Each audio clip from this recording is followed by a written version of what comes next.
Dzień dobry wszystkim, witamy w nowym odcinku Kowali Biznesu. Witam. Najpierw się przedstawimy, a później jedziemy z tematem. Tatusiu, Witold Kowalski, zakładałem Nike i Telepizzę w Polsce. Teraz 12 lat jestem niezależnym konsultantem. Napisałem książkę Świadomy Lider. Powiedziałeś, jakbyś był na skazaniu. Ja jestem Tomasz Kowalski, drugi Kowal, przedstawiciel generacji Z, pracuję w branży doradczej i chwilowo mieszkam w Polsce. Tak. A w ostatnich latach pomieszkiwałem po Holandii i we Włoszech na studiach. Więc przechodząc do tematu.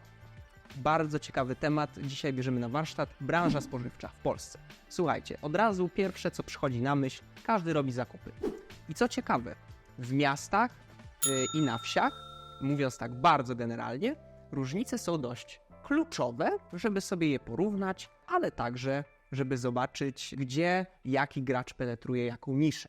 I teraz, jak ja przygotowywałem się do tego odcinka, to muszę Ci powiedzieć szczerze, byłem zaskoczony, jak przeczytałem, to chyba było w Nowych Wiadomościach Handlowych, taki opis, że w miastach średniej i dużej wielkości dominują oczywiście sklepy sieciowe, głównie dyskonty, tak, czyli mówimy tutaj o Biedronce, Lidlu, Netto.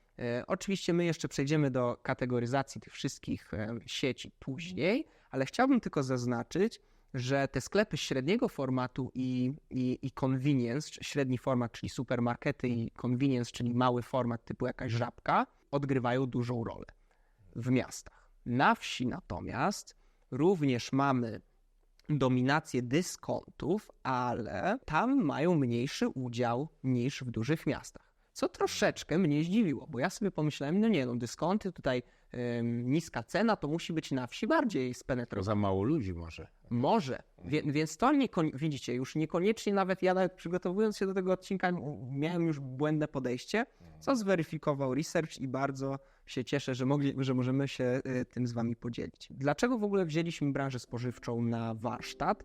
Ponieważ mamy ciężkie czasy gospodarcze. Mieliśmy inflację, wciąż mamy też wojnę, mieliśmy COVID-a i każdy odczuwa na własnej skórze, jak jego serki, jak jego mleko, jak jego wędliny mogą iść w górę. A Ceny. oczywiście, Tak. ceny. Dlatego też fajnie porozmawiać sobie o tym konkurencyjnym nasyceniu teraz w tej branży, po tych kryzysach, a tak właściwie w ich trakcie, i ocenić, co się tutaj dzieje, jakie są trendy w zachowaniach konsumentów, w działaniach marek. Co ty na to? Czy dla ciebie taki temat jest w ogóle ciekawy, czy raczej obojętny? Jest ciekawy, bo ja z perspektywy dłuższego czasu widzę, kilka ładnych lat temu Biedronka to było wystawienie towaru na paletach. Do Biedronki wiele osób nie wchodziło, ale firma przeszła ogromną ewolucję.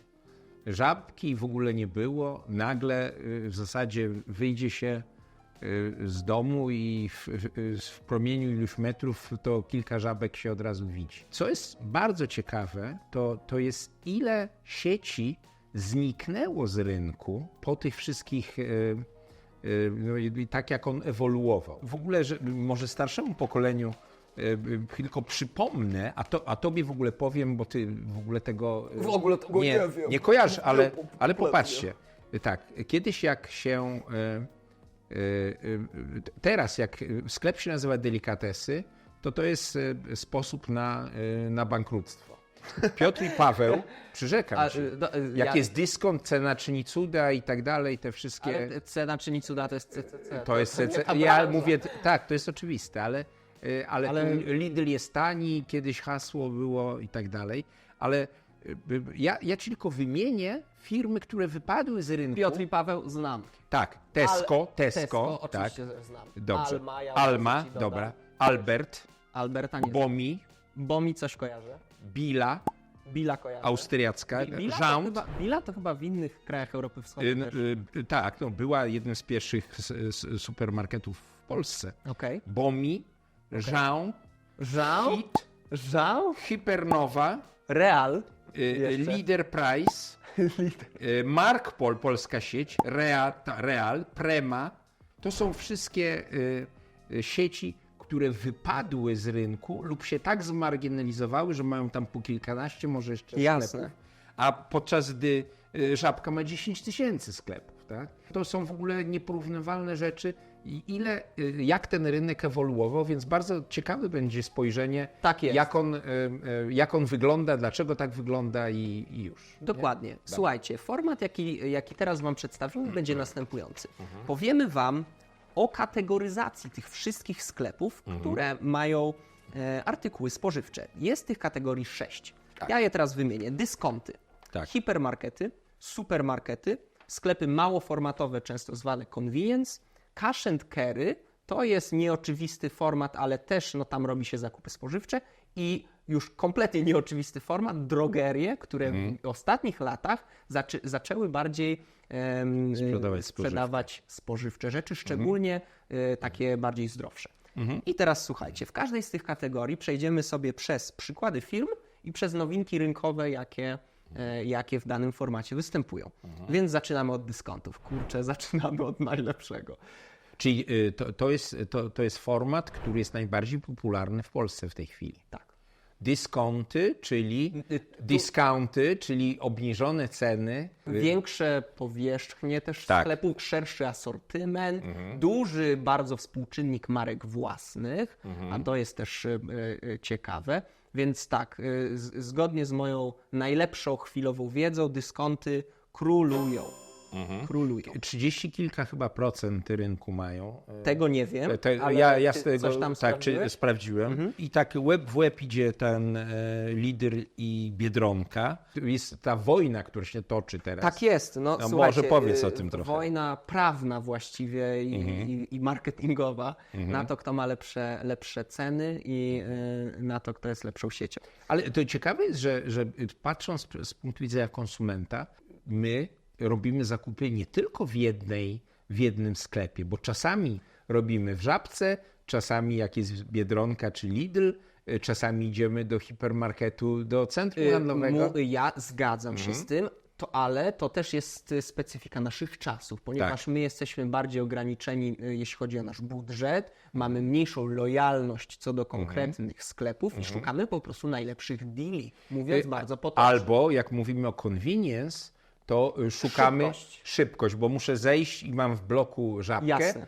I po prostu robię ale i tak, nie chodzę daleko. wracając do naszej struktury, mówimy teraz o dyskontach. Tak. Jest wielka wojna prawna, marketingowa między Lidlem a Biedronką. Ciekawy case to Wam powiem, jeśli nie słyszeliście albo nie czytaliście, to jest taka sytuacja, że te dwa sklepy oferowały niedawno pół litra wódki za 8,99 przykładowo. I cena ta była tak zwaną ceną dumpingową, bo poniżej podatku akcyzowego za tą wielkość, za ten wolumen wódki, bo ten podatek wynosił tam 14,5 zł.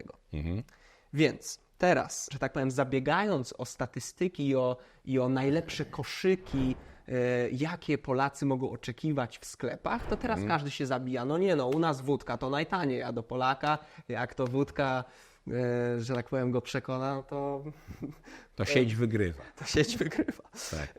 Więc to jest jedno z wydarzeń na rynku w dyskontach, które widzimy. Ja też sobie wypisałem, że taki generalny trend, że oczywiście kategorie non-food, czyli nie pierwszej potrzeby. W angielskim często mówi się na to discretionary products. I a propos nich chciałem tylko zaznaczyć, że ich jest wielki kryzys teraz, ponieważ nie ma na nich takiego popytu.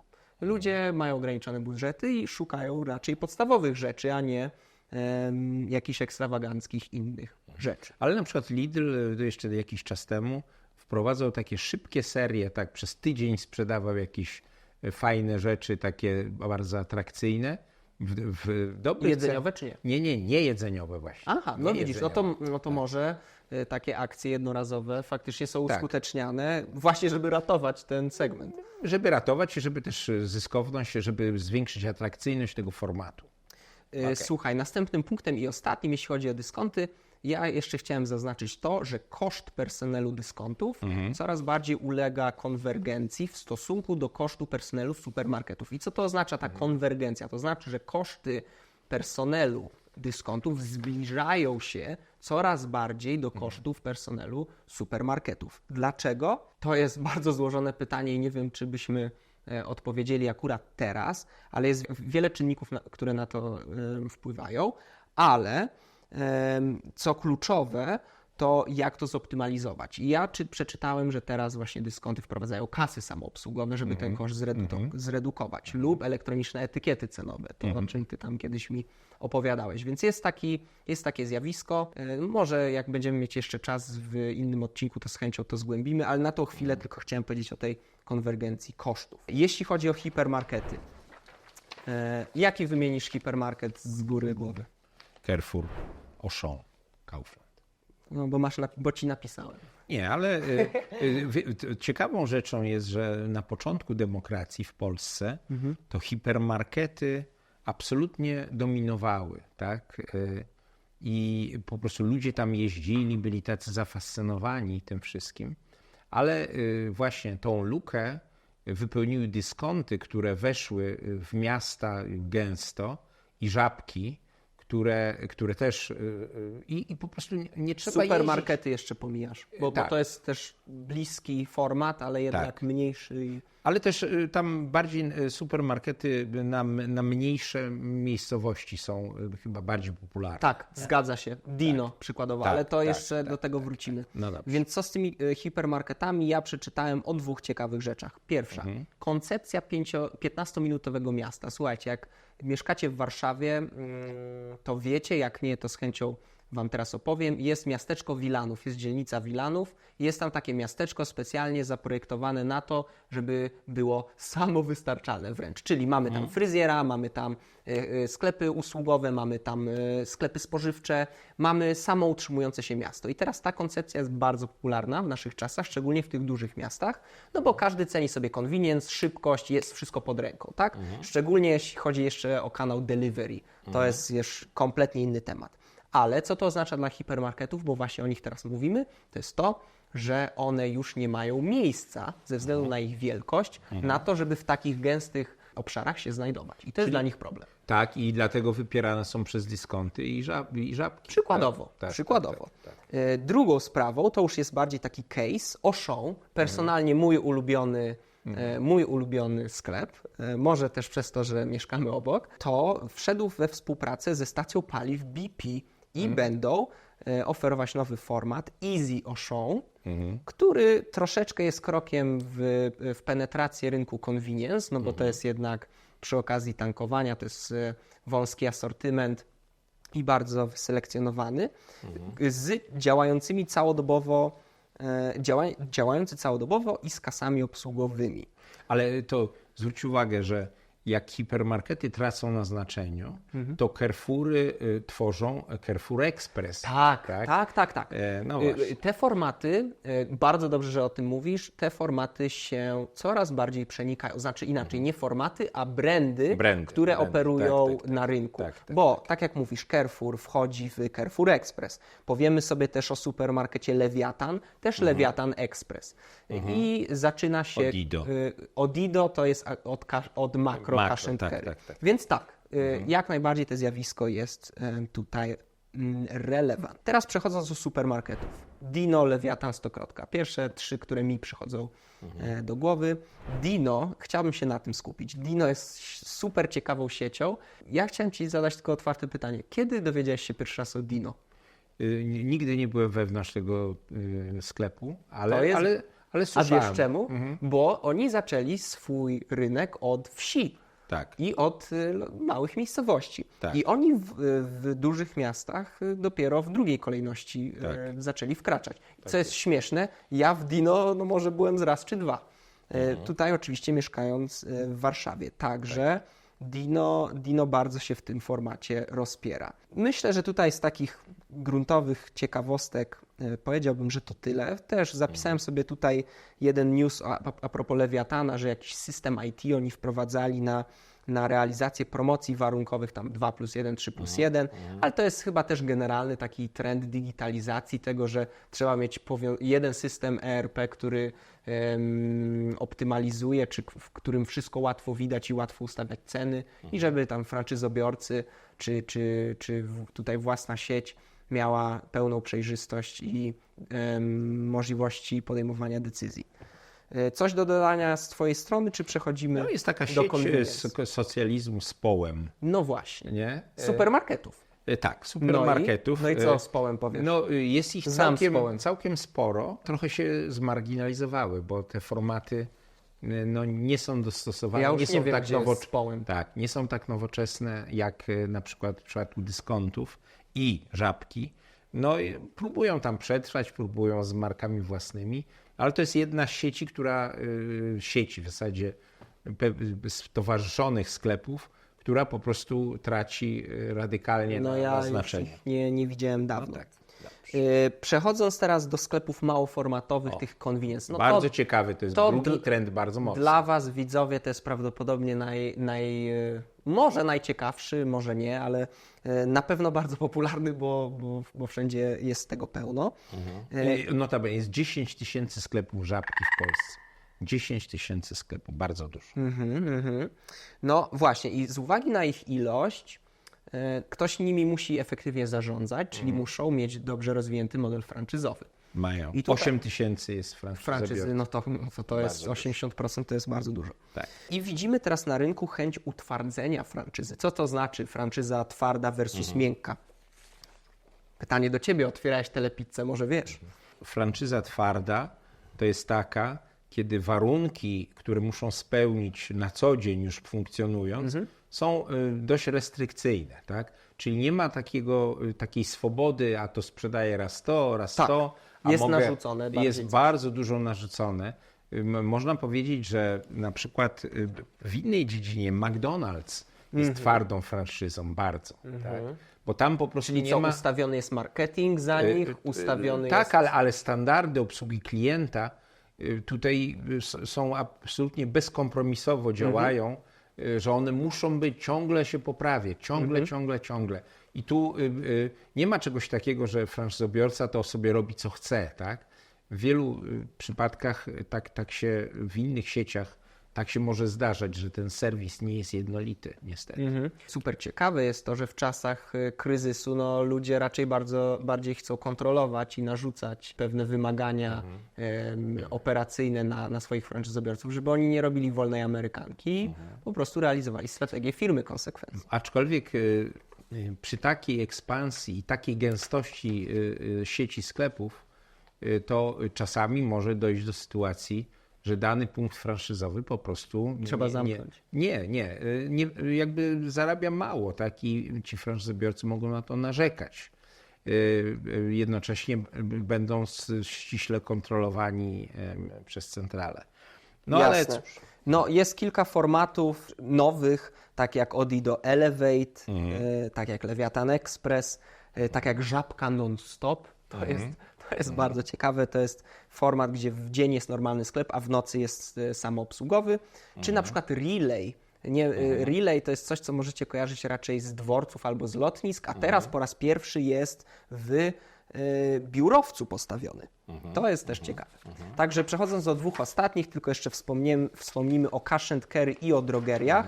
Jeśli chodzi o cash and carry, głównym trendem jest tutaj aktywna dystrybucja hurtowników. Oni tak lubią to nazywać i wydaje mi się, że taki jest też żargon, że to jest aktywna dystrybucja, czyli nie tylko są hale cash and carry, gdzie wchodzisz, czy restauracje wchodzą i kupują różne rzeczy, tylko też oni bezpośrednio realizują do nich dostawy. ale to jest ciekawe, bo o tym formacie ja się uczyłem na studiach w latach 80.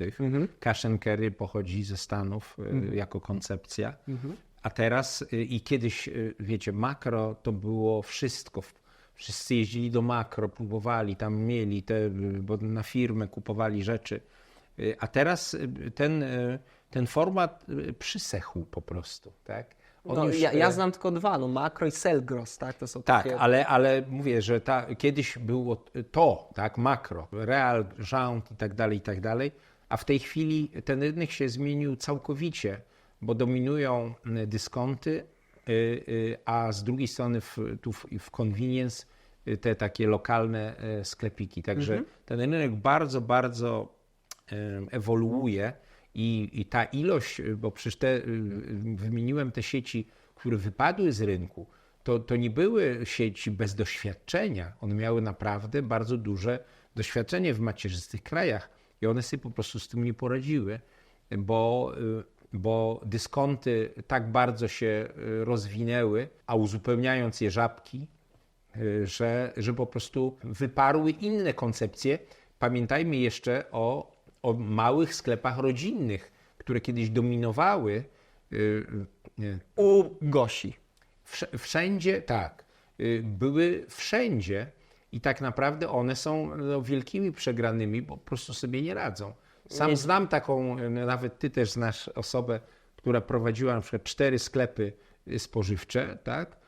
I otworzyła się jedna Biedronka, otworzył się Żabka później i w zasadzie ta Biedronka zabiła ten biznes całkowicie, bo korzyści skali, jeśli chodzi o możliwości zakupu i oferowania produktów w dobrej cenie, przekroczyły możliwości tych małych firm, które też były convenience tak naprawdę, w formacie convenience, tylko nie były w stanie sprostać cenowo tym dyskontom. Tak? Jasne. No i tak to się... Słuchajcie, w ostatniej kategorii powiemy o drogeriach. Rossmann, DM i tutaj szybko widzimy, tak jak powiedzieliśmy na początku, że w takich formatach coraz częściej sprzedawane są zdrowe jedzenia, jakieś witaminki, suplementy i tu drogerie. Można nawet jeszcze pod to zawahać się o podłączenie aptek pod to również, ale tutaj w drogeriach to widzimy. Wejdźcie sobie do nowych Rossmannów, to zobaczycie, jak tam normalnie wszystkie musli, alkohole są nawet w Rossmanie, więc teraz ten format grubo wyewoluował. Także słuchajcie, czy do drogerii, masz jakieś ulubione drogerie jeszcze dla widzów na koniec?